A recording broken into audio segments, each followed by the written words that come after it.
दोस्तों, एक बार की बात है कि एक शिष्य अपने गुरु का बहुत आदर सम्मान किया करता था। गुरु भी अपने इस शिष्य से बहुत स्नेह करते थे, लेकिन वह शिष्य अपने अध्ययन के प्रति आलसी था। सदा स्वाध्याय से दूर भागने की कोशिश करता तथा आज के काम को कल के लिए छोड़ दिया करता था।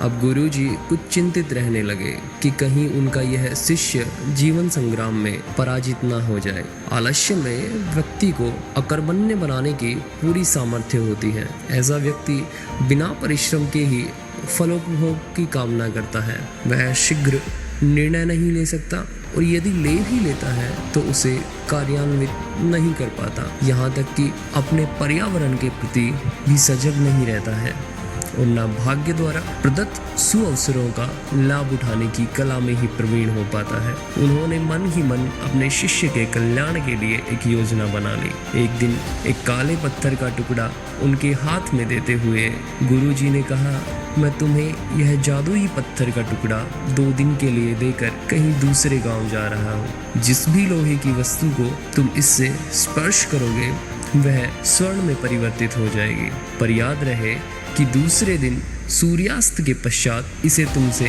वापस ले लूँगा। शिष्य इस सुअवसर को पाकर बड़ा प्रसन्न हुआ, लेकिन आलसी होने के कारण उसने अपना पहला दिन यह कल्पना करते हुए बिता दिया कि जब उसके पास बहुत सारा स्वर्ण होगा तब वह कितना प्रसन्न, सुखी, समृद्ध और संतुष्ट रहेगा।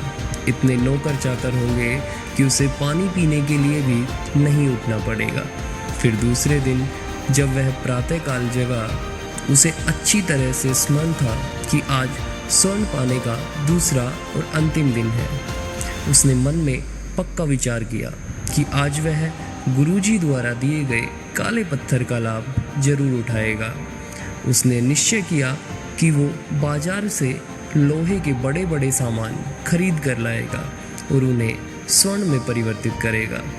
दिन बीतता गया, पर वह इसी सोच में बैठा रहा कि अभी तो बहुत समय है, कभी भी बाजार जाकर सामान लेता आएगा। उसने सोचा कि अब दोपहर का भोजन करने के पश्चात ही सामान लेने निकलूँगा, पर भोजन करने के बाद उसे विश्राम करने की आदत थी और उसने बजाय उठ के मेहनत करने के थोड़ी देर आराम करना उचित समझा।